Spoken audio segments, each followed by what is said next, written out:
So, hi everyone. Welcome to Value Open Source, our podcast about everything that is open source and free software. Today, I am very delighted to host Lior Kaplan.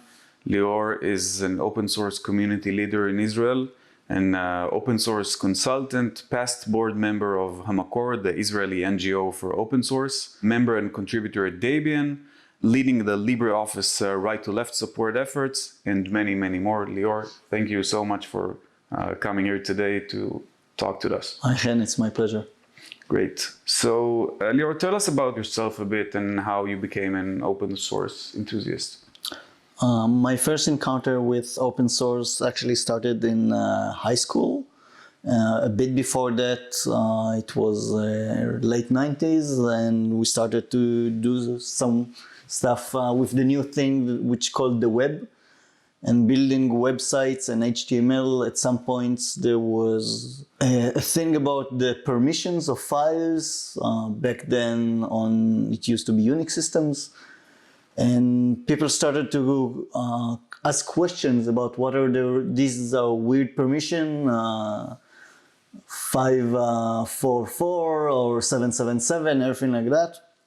And it made me go and check what's that thing all about. That brought me a little bit into Unix, and then shortly after into open source by the form of then FreeBSD, a little bit later Debian, and to the culture and ideas behind free software. Again, it was late 90s. This idea was just starting to kick. We soon had the term open source coined a few years later, and it was a really good time to get familiar with all these, especially knowing them relatively early in my life. At least my professional career was a big challenge for me for later years. Okay, you said that they didn't call it open source before. How was it called when Richard Stallman started the movement, like in the late 80s? The movement started as free software because we're talking more about the philosophy. Yeah. The term open source came much later, when they started to go over the relationship between free software concepts to the business side of things. And with businesses calling stuff free, especially in English, creates a problem for them, and this is one of the sources for the term.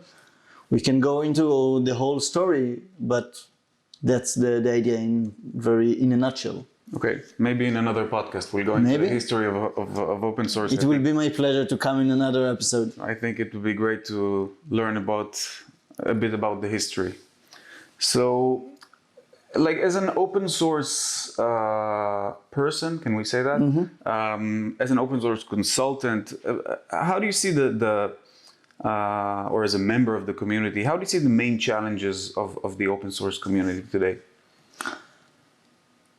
I think one of the biggest challenges of the community is actually some of the things about the community open source becoming a default in a lot of areas. So for a lot of people, they de facto do open source, but they have no idea about the philosophy, about free software, the meaning of their choices about licensing. And it's really great to see, let's take the JavaScript community, and especially if you look at it today about NPM models, most of it is permissive licenses, MIT, BSD, and so on. And people choose that by default, which is a great start. But in some cases, then they don't have the concept of open source. They put that file because they see a lot of other people do that. Sometimes they don't really understand the meaning of open source. In certain areas, it's a term for free stuff from the internet. No string attached, although sometimes there are strings attached or limitations depending on the license.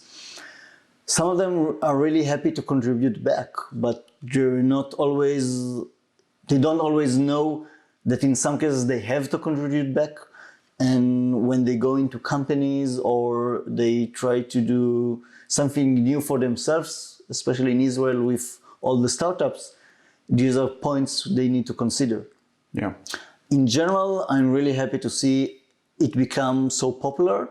I would just be happy to see people a little bit more educated about it. Yeah. Okay.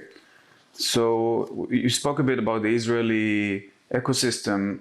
So from your perspective, how does the open source community in Israel compare to other countries? Is it more vibrant or is it smaller? How do you see the differences? I think first, number-wise, Israel is a relatively small country. And our main, let's say, work about open source is with countries overseas, Europe, the US, the Far East. And because of that, at least in past times, community was a little bit of a challenge because you had relatively few people and they were scattered around Israel, and meeting was not something that common. You might meet someone over the internet, but not face to face.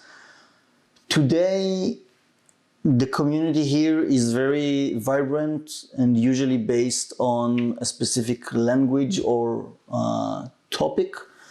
And also projects. I saw that like people are grouped around specific projects. Yeah, sometimes it's obviously based on project, but sometimes there's an ecosystem of a few related projects. Okay. It could be two UI project or two JavaScript project, which one is more infrastructure and the second one is more maybe UI or middle layer or thing like that. Okay. I think the community here, because it's relatively small, even with the large growth in recent years, it's easy to bridge gaps between communities relatively. The connectivity of people, the interconnect of the personal interconnect is very easy. You can always find, if you're trying to reach someone, you can always have a friend of a friend or someone which went with him to high school, university, the army, whatever. And it's really helpful to close gaps like that, or to expose something to what you do in one area, sometimes completely different, and have him, that's interesting. I might take some of your ideas into my field or project. Yeah. Okay. So there's like mutual benefits from working together and sharing ideas. Yeah, completely. And I think in a lot of cases, it's also relatively easy for me to identify people with an Israeli name, even in an international project, just by going on the list of names. And I sometimes just send point blank emails to people like, hey, you're Israeli, you're on that and that open source, we should meet. Yeah. And in a lot of cases, like, okay, let's do that, or let's meet at that event or whatever, or just, that's my number, just give me a call. Okay, so you meet people that you did not know before via an open source project and you didn't even know they're a member of the Israeli community?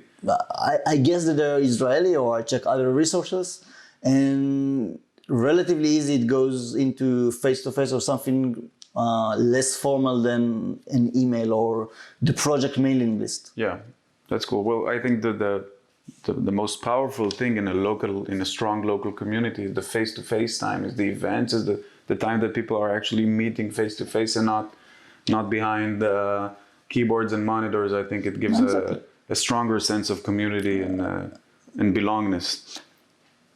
Exactly, and also the fact that it's easy to get advice from people not only on the open source part. If someone is looking for a job, and Israel being relatively small, then it's easier to help friends with something near you or that you know people of.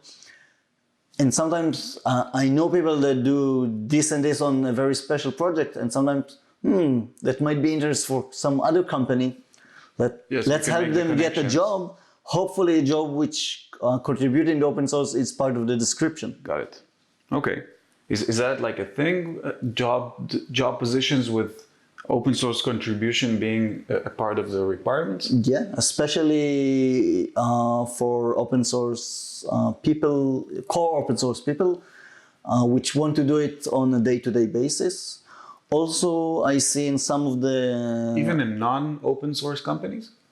Like a person going to work for Red Hat, I'm assuming he's going to write open source all day. Yeah, that's correct. But you see a lot of companies which use infrastructure which is open source, and job description which require them to cooperate or work with open source project, or other companies working on the same open source project. Got it. For example, Israel has a few companies who do OpenStack, and that's part of the requirement. And sometimes you see, at least in recent years, Israelis from different companies meeting up in a conference abroad and trying to help each other, like review features.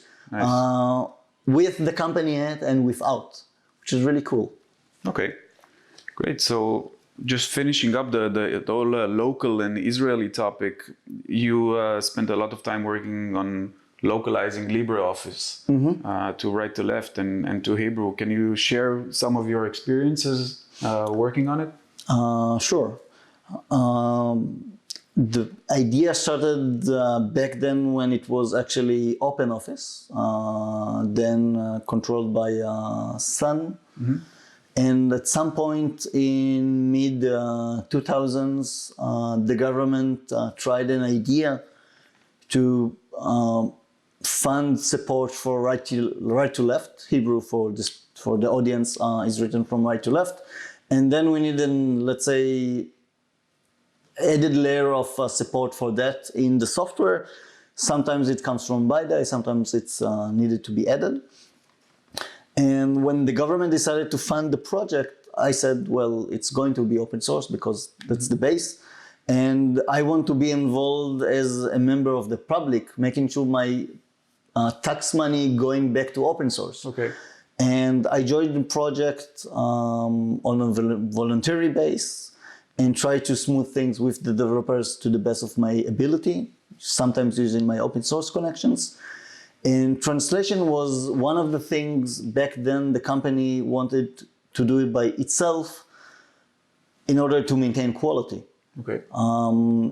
First, it was a lot of work. There was a lot of strings to translate. And second, it was always, let's say, a lesser priority comparing to essential bugs. And I was always doing the case that should be done by community. The community will make sure the standard is good enough. Okay. Good enough in terms of code quality? Good enough, we're talking about translation. Okay. So good enough was like, it's usable for normal people. Yeah. Yes, someone doing linguistics might have a few comments, that's fine. But it should be good enough as for your child to use it, and also your, let's say, office personnel. Yeah. Okay. There's a saying. It's not just good; it's good enough. Yeah. It should be useful. Okay. Yeah. And the community never got access to it when it was OpenOffice. There was some internal politics, both with the project and Sun and the local company. In 2010, when the project became LibreOffice and all resources went into community control, one of the things we started to do was the translation is a show of strength of what we can do and what was blocked from us previously. It took a little bit of time to start rally the people doing the translation, putting standards for translation, like making sure the same terms are used over and over again in different parts of the software. And we're talking about 100,000 words. Wow. So that's a lot of translation to do. 100,000 words? Yes. Wow, that's a lot of translation. I think it took us something about 2 years to finish the translation. It was all done on voluntary base. We had a few translation parties, a few sprints to make that happen. And we went into the point, the project says, okay, your translation is full enough. I think the mark is 80%. We'll start to ship your translation with the open source builds of the product, well, of the software. And then it became more popular, and we went into something that the Hebrew translation is available by default, which is a great achievement because if we're going back to the government company, it required additional effort just to provide a translation pack. We maintained it for a few years, and then we went to focus more on the technical support of right to left. Today, we don't put a lot of focus on translation, and I think the percentage declined a little bit, but we still work on it from time to time. Okay. And I know that if I want to do the same effort, I have the team and the people which are interested at. And do you see adoption of LibreOffice in the Israeli government? Is it like being adopted, or is the government still stuck on proprietary software? No. I'm sorry to say that the government keeps renewing the deals with Microsoft and don't invest in alternatives, which I think we could improve the status in Israel by far, especially going into places which don't want licensing into their software, supporting new features or other formats. LibreOffice has both. And also innovation, interoperability with other software, developing stuff, some things, some kind of text need plugins and things like that, which LibreOffice has the ability for. And of course, the flexibility. If the competitors trying to go into subscription mode, people might find themselves locked out of their own documents. Which I think, especially for government or local governments, is not an option.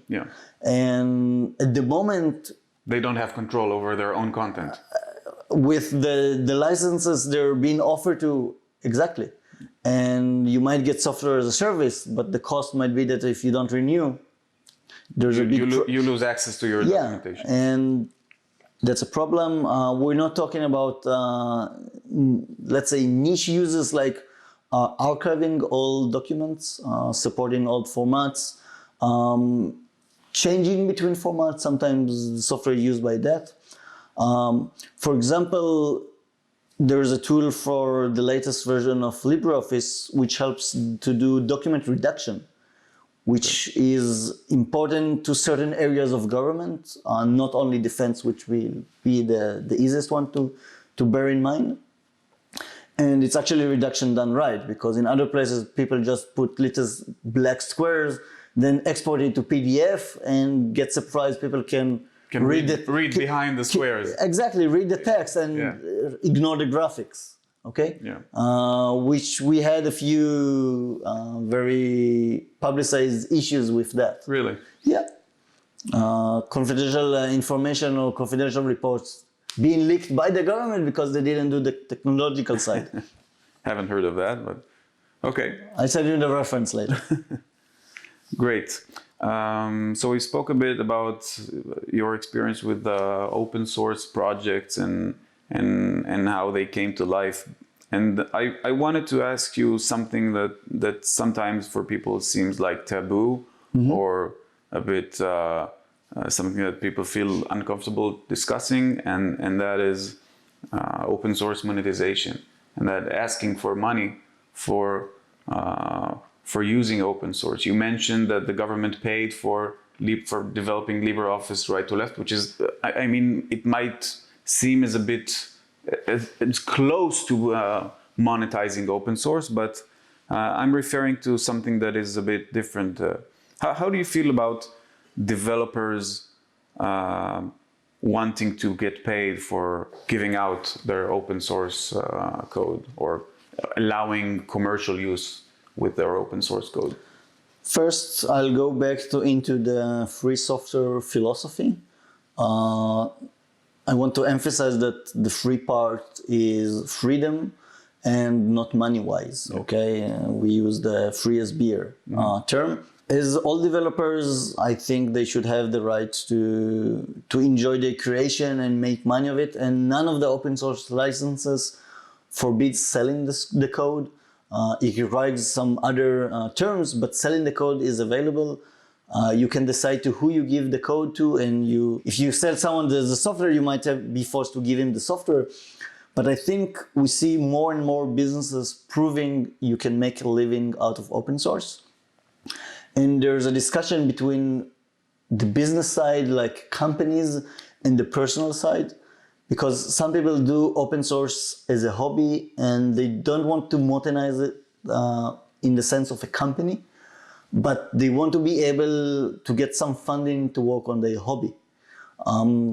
And just to make sure I'm clear, working on a project as a hobby doesn't mean the result is in the level of a hobby. Sometimes you see amateur projects which create the best software there is, and in some cases the whole open source community and the commercial community being based on that software, and its level is great. That started as a hobby from someone's basement. Yeah, and some people, because of these hobbies, invest a lot of time in it, and their efforts and their cognitive efforts.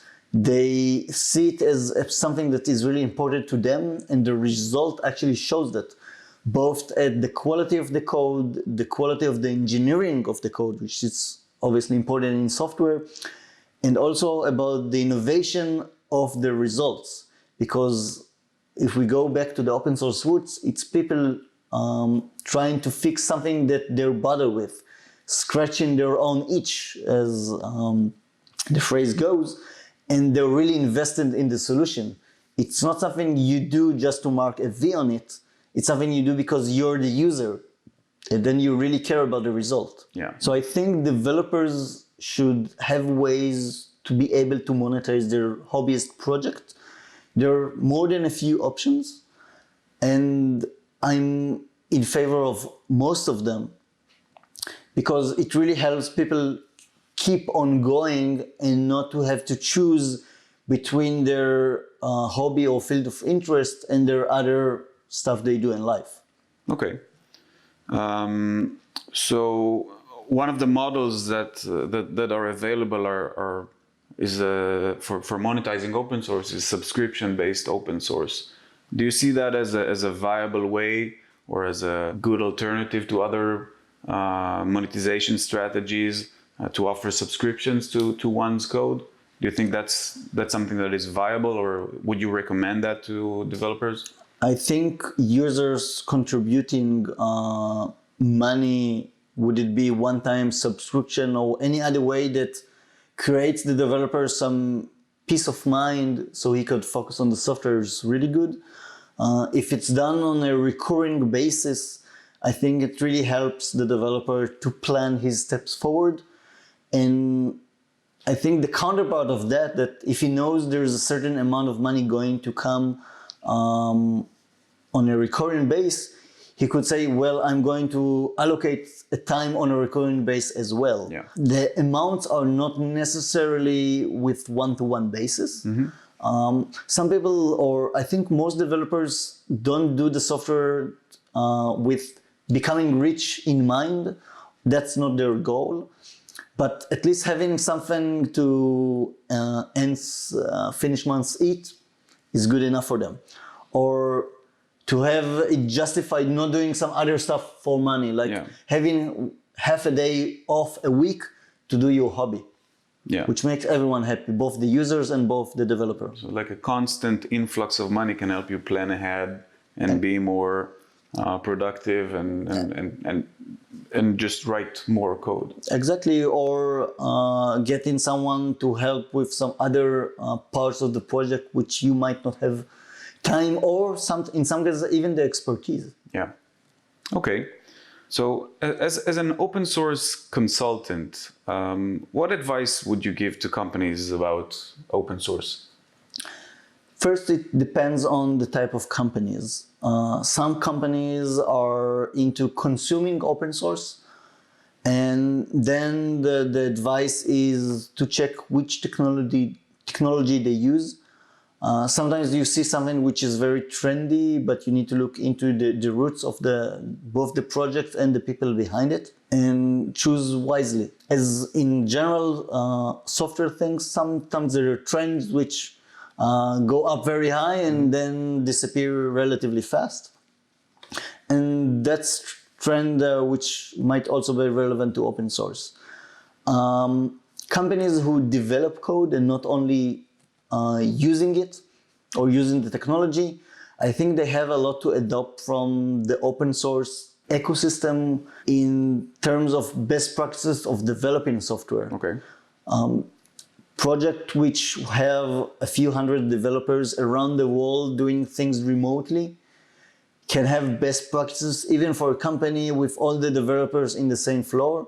And if we're going to bigger and bigger organizations, we have multi-sites or even multi-floors in the same building, and then different countries have a thing to learn about both the technical sides and the cultural sides of things. So you think companies can learn from communities to how developers can work together? How developers can work together, how to motivate people not only on money incentives.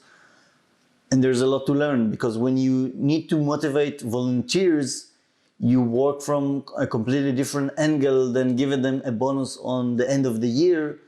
And it also helps produce better code. And we're talking about also code standards. When people know their code is going to be checked, reviewed internally and externally, they invest more times in engineering the solution. It's not to say that quick and dirty doesn't have its place, but it might be quick and dirty in the beginning and then refactor, or do quick and dirty in sprint 1 and refactor in sprint 5. And it really helps to balance between being efficient and being a perfectionist. You need to find it, and sometimes open source really does that well. Okay, so do you think that companies that are developing or contributing to open source, are they, like, what type of advice would you give them if they want to start contributing to open source? First, if you can, please do contribute back. I think the biggest benefit a company can have from that is lowering their maintenance, especially of the code, and adapting later layers of code into it. It's easier to send a patch, have it being merged into the project, and then have to deal with it on every build. Sometimes it breaks, sometimes it has bugs.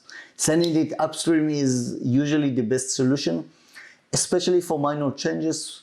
If you're trying to have a feature and sell that feature, okay, sending it back might be a little bit more complicated. But small pull requests with small bugs. Everything that it's not part of the target of the company, part of the things the company want to give as a service, try to give back. And I think it's also important to do it internally.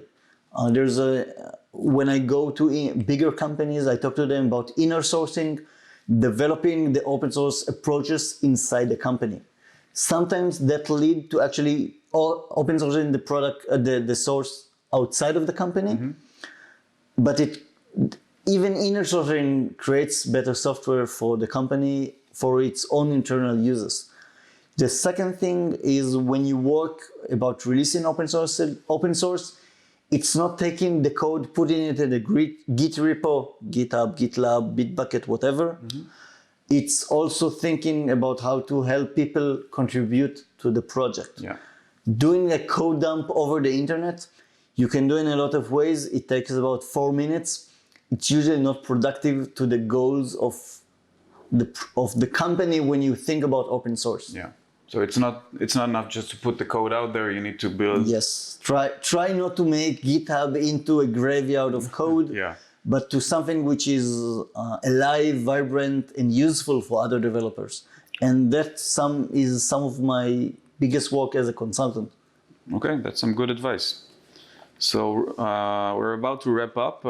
Just like as an ending question. How do you see the future of open source? It came a long way since the late 80s until today, and how do you see it going forward? First, we see a lot of adaptation from companies, and companies changing their business model not to fight open source, but to use it. And I wouldn't give the names, but we see the big companies changing their whole strategy over it. I think open source is going into a phase which is being shaped by some enterprise companies and becoming de facto standards in some industries. We can see the cloud sector, which all their base technology is open source. I think we'll see more and more sectors going into that, especially health, fintech, which requires a lot of standards and the ability for more and more data to be passed between companies and entities. Some of them are NGO, some of them are government, and making standards not only papers, but also a reference implementation. And with that being open source, you really lower the entry point for competition into these markets, and also ability to innovate, because it's really easy to get the base from reference implementation and then get your focus on your innovation and not on doing the same work as the whole other market already did. And I think especially in fintech, that's a really big thing. Okay, so like just fintech or specifically cryptocurrency, I think there is a lot of work being done on crypto that's open source. Or are you referring to the whole other crypto aspects? market is usually open source by default because of trust issues, which I think is important. But even if we're going about, let's say, regular banking, even the standards over there of importing, exporting data, doing transaction between banks, if it's open source, then we can have a lot of innovation from technology companies, which there's a lot of regulation and blocks. Some of them blocks on the technical level, some of them on the competition level. Yeah. And the combination of open source enables the market to be open on all these levels, and to have an infrastructure being created. And in a lot of cases also for competing companies to cooperate. If you want to have a national standard for banking, okay, it's okay for the, let's say, a few major banks to work on that as a standard with the blessing of antitrust and so on. But that also enables new banks to go in. Yeah.